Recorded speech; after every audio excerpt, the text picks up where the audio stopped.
ರುದ್ರ,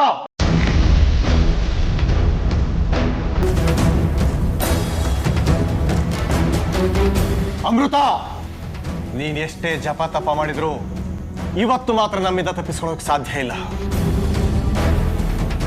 ಇವತ್ತು ನಾವು ನಿನ್ನ ಪಾಲಿಗೆ ಸಾಕ್ಷಾತ್ ಯಮದೂತರಾಗಿ ಬಂದಿದ್ದೀವಿ.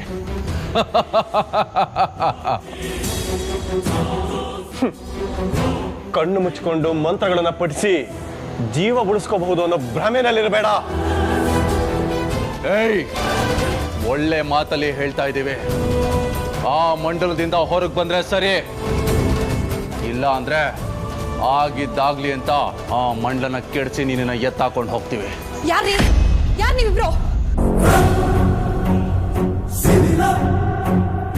ನಾವ್ ಯಾರು ಅಂತ ನಿನಗೆ ಗೊತ್ತಾದ್ರೆ ನೀನು ಉಸಿರು ನಿಂತು ಹೋಗುತ್ತೆ. ಹಾಗಾದ್ರೆ ನೀವಿಬ್ರು ಮನುಷ್ಯರಲ್ಲ ಅನ್ಸುತ್ತೆ, ರಾಕ್ಷಸರು ಇರ್ಬೇಕು. ಇರ್ಬೇಕು. ಯಾಕೆ ರಾಕ್ಷಸ್ರೆ? ನೀನು ಈ ಭೂಮಿ ಮೇಲೆ ಇನ್ನೂ ಸ್ವಲ್ಪ ದಿನ ಬದುಕಬೇಕು ಅಂದ್ರೆ ನಮ್ಮಿಂದ ದೂರ ಇರೋ. ನಮ್ಮ ಮನೆಗೆ ಬಂದು ನನ್ ಮೇಲೆ ದೌರ್ಜನ್ಯ ಮಾಡೋದು ಎಷ್ಟು ಕೊಬ್ಬು ನಿಮ್ಗೆ? ನಮ್ಮ ಕೊಬ್ಬಿನ ಬಗ್ಗೆ ಅಮೃತ ನಿನಗೆ ಎಲ್ಲ ಹೇಳಿರ್ಬೇಕಲ್ಲ. ಅಂದ್ರೆ ನಾನು ವಿಷ್ಣು, ಅಮೃತಾಳ ಮಾವ. ಇವನು ನನ್ನ ತಮ್ಮ ರುದ್ರ. ಯಾಕೆ ಮಾತೆ ನಿಂತೋಯ್ತು? ಅಮೃತನಿಗೆ ಎಷ್ಟು ಹಿಂಸೆ ಕೊಟ್ಟಿದ್ದೀವಿ ಅನ್ನೋದು ಹೇಳಿರ್ಬೇಕಲ್ಲ ಅವಳು ನಿನಗೆ. ನೀನು ಗರ್ಭವತಿ ಅಂತೇಳಿ ನಮಗೆ ಗೊತ್ತು. ನಿನ್ನ ಮಗು ಜೀವಂತವಾಗಿ ನಿನ್ನ ಮಡಿಲನ್ನ ಸೇರಬೇಕು ಅನ್ನೋ ಆಸೆ ನಿನಗಿದ್ರೆ ನಮ್ಮಿಂದ ದೂರ ಉಳಿದ್ಬಿಡು. ಇಲ್ಲ ಅಂದ್ರೆ ನಿನ್ನ ಮಗು ಹುಟ್ಟೋದಕ್ಕಿಂತ ಮುಂಚೆನೆ ಜೀವಂತವಾಗಿ ಅದಕ್ಕೆ ಸಮಾಧಿ ಕಟ್ಟಿ ಸರ್ವನಾಶ ಮಾಡಿಬಿಡ್ತೀವಿ.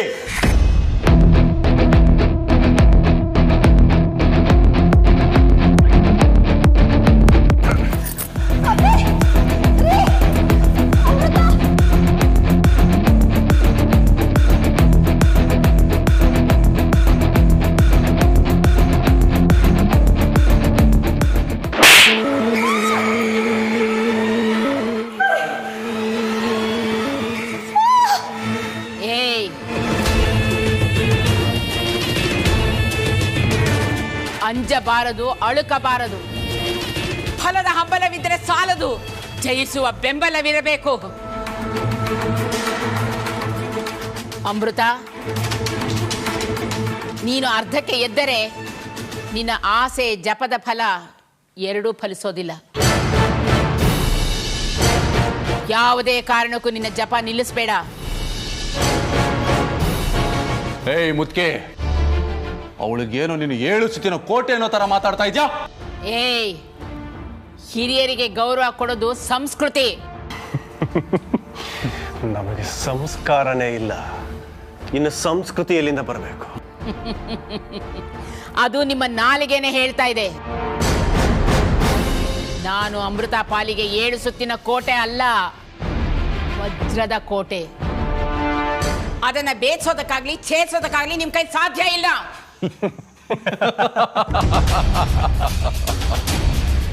ಏಯ್ ಮುದ್ಕೆ, ಜೋರಾಗಿ ಉಸಿರಾಡಿದ್ರೆ ಬಿದ್ದು ಮುರಿದೋಗಿದ್ಯಾ? ಇಷ್ಟೊಂದು ದುರಹಂಕಾರನ ನಿನಗೆ? ಏಯ್ ಪಾಪಿಗಳ, ನಿಮ್ಮಂಥವ್ರ ಕಣ್ಣಿಗೆ ನಮ್ಮಂಥವ್ರು ದುರಹಂಕಾರಿಗಳ ಥರಾನೇ ಕಾಣಿಸೋದು.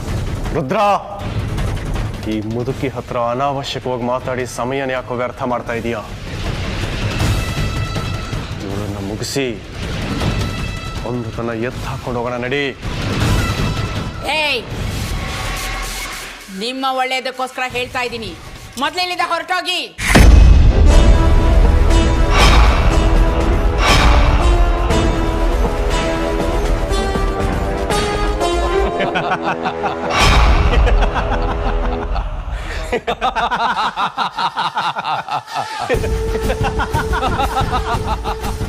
ಅನಿರೀಕ್ಷಿತ ಆತಂಕ, ನಿರೀಕ್ಷಿಸದ ಕಳಂಕ, ಹತಾಶೆಯ ಹಂದರ, ನಿರಾಶೆಯ ಚಪ್ಪರ. ದುಷ್ಟ ಶಕ್ತಿಯ ಮುಂದೆ ದಿವ್ಯ ಶಕ್ತಿಯ ಕ್ಷೀಣ. ಮಂತ್ರ ಶಕ್ತಿಯಾಯಿತು ಮೌನ. ಏಯ್ ಮುದ್ಕೆ, ಇದನ್ನ ನೀನು ನಿರೀಕ್ಷೆ ಮಾಡಿರ್ಲಿಲ್ಲ ಅಲ್ವಾ? ನಮ್ಮ ತಾಯಿನೇ ಒದ್ದೋರು ನಾವು. ಇನ್ನು ನೀನ್ ಯಾವ ಸೀಮೆ ಲೆಕ್ಕ ನಮಗೆ?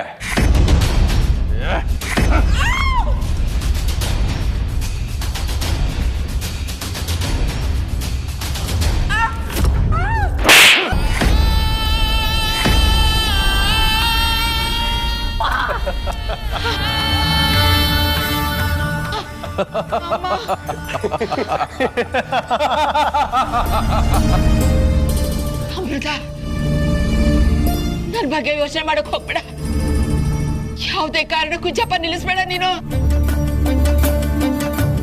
ಜಪ ನಿಲ್ಲಿಸ್ಬೇಡ, ಮುಂದುವರ್ಸು.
ನಾನು ಅಮೃತ ಅವ್ರ ನಗು ಮುಖ ನೋಡ್ಕೊಂಡು ಚಿತ್ರ ಬಿಡಿಸಿದ್ದು, ಆದರೆ ಭಯದ ಮುಖ ಬಂದಿದೆಯಲ್ಲ, ಅದೇಗೆ ಸಾಧ್ಯ?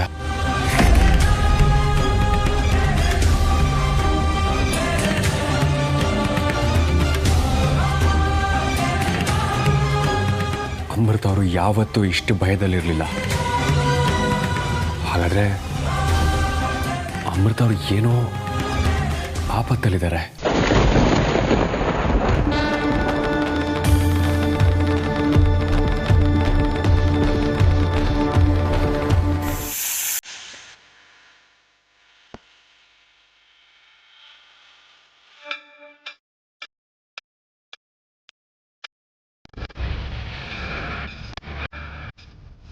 ಇಲ್ಲ, ಅಮೃತ ಅವ್ರನ್ನ ಕಾಪಾಡಲೇಬೇಕು. ನಾಗನೇ, ಇವತ್ತು ನಮ್ಮಿಂದ ನಿನ್ನನ್ನು ಕಾಪಾಡೋದಕ್ಕೆ ಆ ದೇವರಿಂದನೂ ಸಾಧ್ಯ ಇಲ್ಲ.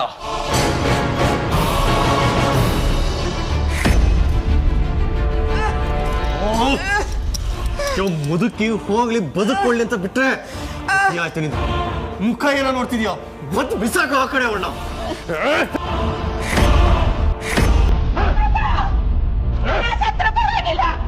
ಮಂಡಲದಿಂದ ಹೊರಗೆ ಬರ್ಬೇಡ.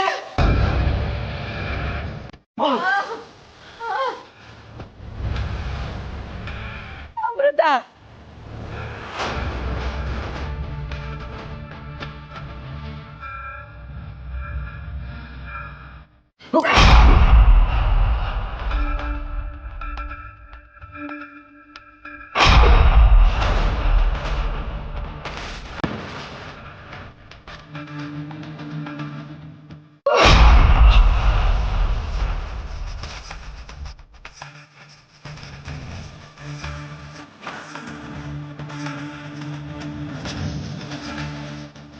ದುಡ್ಡ ಹೀಗೆ ಆದ್ರೆ ನಮ್ಮ ಕೈಗೆ ಸಿಗೋದಿಲ್ಲ.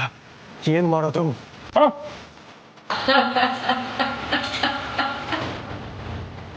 ಈಗಲಾದ್ರೂ ಗೊತ್ತಾಯ್ತಾ ಒಂದು ದಾರಿಗೆ ಸುಂಕ ಇಲ್ಲ ಅಂತ? ಹೊರಟಾಗಿ ಮುತ್ತೆ, ನಿನ್ನ ಸೊಸೆ ರುಂಡನ ಚೆಂಡಾಡಿ ಬೇಕಾದ್ರೂ ಅವಳನ್ನ ಇಲ್ಲಿಂದ ಕರ್ಕೊಂಡು ಹೋಗ್ತೇವೆ. ಅದು ಮಾತ್ರ ಅಸಾಧ್ಯ. ಸಾಧ್ಯ ಇಲ್ಲ ಅನ್ನೋದು ನಮಗೆ ಗೊತ್ತೇ ಇಲ್ಲ. ರುದ್ರ, ಬಾಬಾ ಹೇಳಿದ ಮಾತನ್ನ ಒಂದ್ಸಲ ಜ್ಞಾಪಕ ಮಾಡ್ಕೋ. ಇದು ಅಪಶಕುನ ಅಲ್ಲ ರುದ್ರ. ಅಲ್ಲಿ ಅಮೃತನ ಒಂದು ಪ್ರಬಲವಾದ ಶಕ್ತಿ ಕಾಯ್ತಾ ಇದೆ. ಅದನ್ನು ಮೀರಿ ಅವಳನ್ನು ಮುಟ್ಟಲು ಸಾಧ್ಯವೇ ಇಲ್ಲ. ಅಣ್ಣ ಈಗ ಗೊತ್ತಾಯ್ತು. ಮತ್ತೆ ಮುಖ ಏನೋ ನೋಡ್ತಾ ಇದೀಯಾ? ಮೂಗ್ ಹಿಡಿದ್ರೆ ಬಾಯಿ ತಾನಾಗೆ ತೆರೆಯುತ್ತೆ. ಹಿಡ್ಕೊ ಮುದುಕಿನ. ಅಮೃತ, ನಾ ಸತ್ರು ಪರವಾಗಿಲ್ಲ. ಈ ಜಪ ಮಾತ್ರ ಬಿಡ್ಬೇಡ ಅಮೃತ. ಅಮೃತ, ಮಂಡಲ ಬಿಟ್ಟು ಬರ್ಬೇಡ ಅಮೃತ.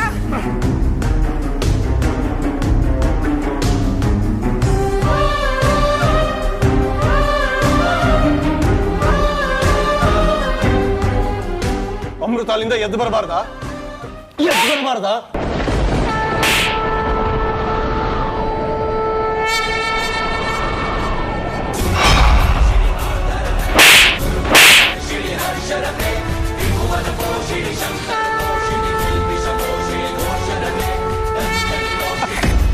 ಅಮ್ಮ,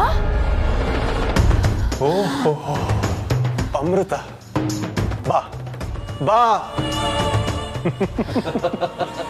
ನೋಡಿದೀಯ ನಿನ್ನ ಹಿತೈಷಿಗಳು ನಿನಗೆ ಆಶ್ರಯ ಕೊಟ್ಟವರ ಸ್ಥಿತಿ ಹೇಗಾಗಿದೆ ಅಂತೇಳಿ? ಅಮ್ಮ, ಅಮ್ಮ, ಅಮ್ಮ, ಹೇಗಿದ್ದೀರಮ್ಮ? ಅಮ್ಮ,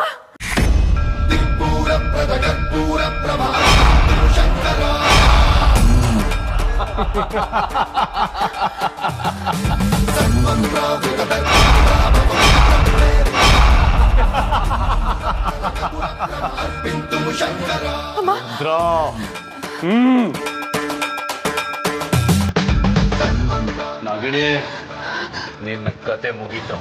ಅಮೃತ ನಡಿ ಇಲ್ಲಿಂದ. ನಡಿ.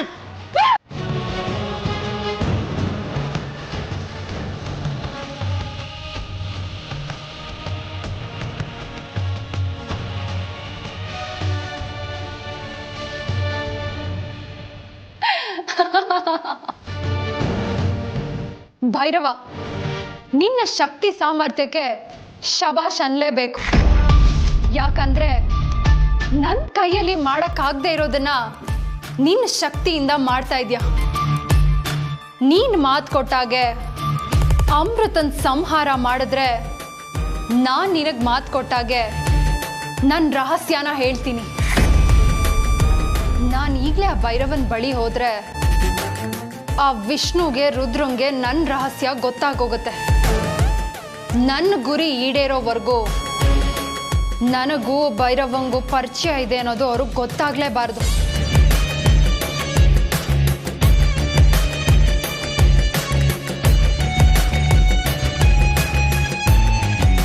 ಅರ್ಜುನ್, ಎಲ್ಲಿಗೆ ಹೋಗ್ತಾ ಇದ್ದೀರಾ? ನನ್ನ ಹೃದಯಕ್ಕೆ ಹತ್ರ ಆದವರು ಸಂಕಷ್ಟದಲ್ಲಿದ್ದಾರೆ. ಅವ್ರನ್ನ ಕಾಪಾಡ್ಕೊಳ್ಳೋದಕ್ಕೆ ಹೋಗ್ತಾ ಇದ್ದೀನಿ.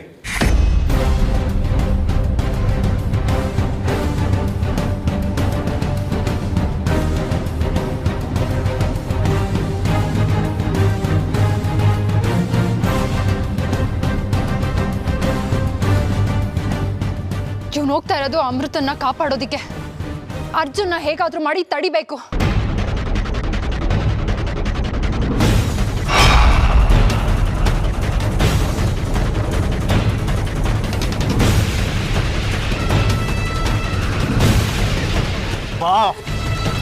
ನೀವು ತಪ್ಪು ಮಾಡ್ತಾ ಇದ್ದೀರಾ. ಇದಕ್ಕೆ ಘೋರವಾದ ಪರಿಣಾಮನ ಅನುಭವಿಸ್ತೀರಾ. ನಿನ್ನ ನಮ್ಮ ಮನೆಯಿಂದ ಹೊರ ಹಾಕುವಾಗ ಜೀವಂತವಾಗಿ ಬಿಟ್ಟವಲ್ಲ, ಅದು ನಾವು ಮಾಡಿದ ಘೋರವಾದ ತಪ್ಪು.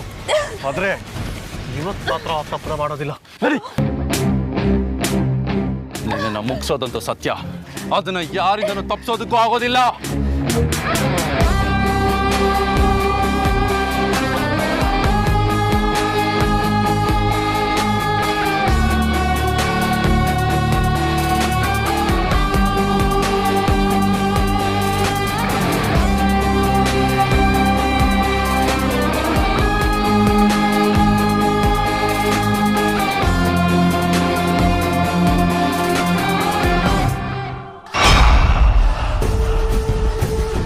ನಾನು ಒಂದೇ ಒಂದು ಕ್ಷಣ ಎಚ್ಚರ ತಪ್ಪಿದ್ರು ಅವಳು ಅವನ ಕಣ್ಣಿಗೆ ಬಿದ್ಬಿಡ್ತಾ ಇದ್ಲು.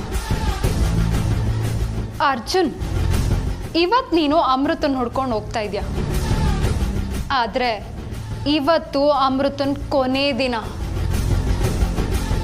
ನೀನು ಯಾರನ್ನು ಹುಡುಕ್ತಿದ್ಯಾ, ಯಾವ ಕಾರ್ಯಕ್ಕೆ ಹುಡುಕ್ತಿದ್ಯಾ ಅನ್ನೋದು ಈ ಕ್ಷಣದಿಂದ ನಿನ್ನ ನೆನಪಿಗೆ ಬಾರದೇ ಇರಲಿ.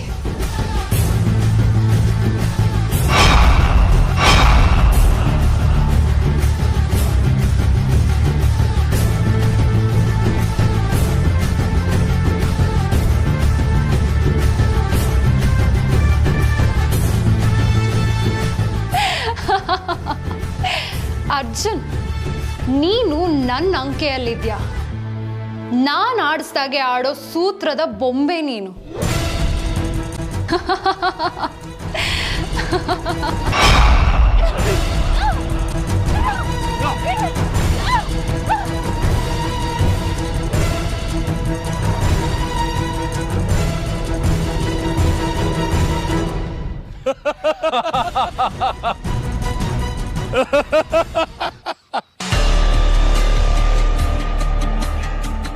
ಆವತ್ತು ನಿಮ್ಮ ಅತ್ತೆ ಬಂದು ನಿನ್ನ ಜೀವ ಉಳಿಸಿ, ನಾಗರ ಪಂಚಮಿ ದಿನ ದೈವಿ ನಾಗ ಬಂದು ನಿನ್ನ ಜೀವ ಉಳಿಸ್ತು. ಎಷ್ಟು ದಿನ ಆ ಮುದುಕಿ ಮನೇಲಿದ್ದು ನಿನ್ನ ಜೀವ ಉಳಿಸ್ಕೊಂಡಿದ್ದೆ. ಆದರೆ ಇವತ್ತು ನಿನ್ನ ಜೀವ ಉಳಿಸೋದಕ್ಕೆ ನಿಮ್ಮ ಅತ್ತೆನೂ ಬರೋದಿಲ್ಲ, ಆ ದೈವಿ ನಾಗನೂ ಬರೋದಿಲ್ಲ. ಭೈರವ, ನನಗೂ ನಿನಗೂ ಯಾವ ದ್ವೇಷನೂ ಇಲ್ಲ. ಆದ್ರೂ ಯಾಕೆ ಈ ರೀತಿ ನನ್ನ ಮೇಲೆ ಹಾಗೆ ಸಾಧಿಸ್ತಾ ಇದ್ಯಾ? ಒಂದು ಹೇಳ್ತೀನಿ, ಕೇಳಿಸ್ಕೊ. ಮಾಡಿದ ಪಾಪ ಪುಣ್ಯಗಳು ನಮ್ಮ ಬೆನ್ನ ಹಿಂದೆನೆ ಸುತ್ತುತ್ತಾ ಇರುತ್ತೆ. ಅದನ್ನ ನಾವು ಅನುಭವಿಸ್ಲೇಬೇಕು. ಏನೇನೋ ಹೇಳಿ ಇವತ್ತು ನನ್ನಿಂದ ತಪ್ಪಿಸ್ಕೋತೀನಿ ಅನ್ಕೋಬೇಡ. ನಿನ್ನಿಂದ ನನ್ನ ಸಾವಾಗೋದಿಲ್ಲ ಭೈರವ. ಸುಮ್ಮನೆ ನಿನ್ನ ಸಮಯನ ವ್ಯರ್ಥ ಮಾಡ್ಕೋಬೇಡ. ಬದುಕೋ ಆಸೆ ಇದ್ರೆ ನನ್ನನ್ನ ಈಗ್ಲೇ ಇಲ್ಲೇ ಬಿಟ್ಬಿಡು. ಏಯ್ ನಾಗಿಣಿ, ನಿನ್ನ ಈ ಒಣ ಧಮ್ಕಿಗೆ ನಾವು ಹೆದರೋದಿಲ್ಲ. ಹೆದ್ರಿ ನಾವು ನಿನ್ನನ್ನು ಬಿಡೋದು ಇಲ್ಲ. ಬಾಬಾ, ಇವಳ ಹತ್ರ ಏನು ಮಾತು, ಮೊದಲು ಕಟ್ಟಿ ಇವಳಿಗೆ ಸಮಾಧಿ. ಏ, ನೀನು ನಿಮ್ಮಣ್ಣ ದಿನ ದಿನಕ್ಕೂ ನಿಮ್ಮ ಪಾಪದ ಹೊರೆನ ಹೆಚ್ಚಿಸ್ಕೋತಾ ಇದ್ದೀರಾ. ಇದರ ಘೋರತನನ ನೀವಿಬ್ರು ಅನುಭವಿಸ್ತೀರಾ. ಏಯ್, ನಿಮ್ಮ ಅಪ್ಪ ಅಮ್ಮನ ಕೊಂದಾಗ ನೀನ್ ಏನಾದ್ರೂ ನನ್ನ ಕೈಗೆ ಸಿಕ್ಕಿದಿದ್ರೆ ಅವತ್ತೇ ನಿನ್ನ ಕತೆನ ಮುಗಿಸ್ಬಿಡ್ತಾ ಇದ್ದೆ. ನಿನ್ನ ಅದೃಷ್ಟನೋ ಅಥವಾ ನನ್ನ ದುರಾದೃಷ್ಟನೋ ನೀನ್ ನನ್ನಿಂದ ತಪ್ಪಿಸ್ಕೊಬಿಟ್ಟೆ. ಭೈರವ, ನಿನಗೆ ಕೈ ಮುಗಿದು ಕೇಳ್ಕೊತೀನಿ. ನನ್ನ ಅರ್ಜುನ್ ಅವರು ತುಂಬಾ ಅಪಾಯದಲ್ಲಿದ್ದಾರೆ. ನಾನು ಅವರನ್ನ ಉಳಿಸ್ಕೊಳ್ಳೇಬೇಕು. ನನ್ನ ಹತ್ರ ಸಮಯ ಇಲ್ಲ. ಈಗ ನಾನು ಅವ್ರನ್ನ ಉಳಿಸ್ಕೊಳ್ಳಿಲ್ಲ ಅಂದ್ರೆ ಅವ್ರು ಮತ್ತೆ ಯಾವಾಗ್ಲೂ ನನ್ನ ಕೈಗೆ ಸಿಗೋದೇ ಇಲ್ಲ. ನಮಗೂ ಅದೇ ತಾನೇ ಬೇಕಿರೋದು. ಯಾವತ್ತು ನೀನು ಅರ್ಜುನ್ ಒಟ್ಟಿಗೆ ಸೇರಬಾರ್ದು, ಒಟ್ಟಿಗೆ ಬದುಕಬಾರ್ದು.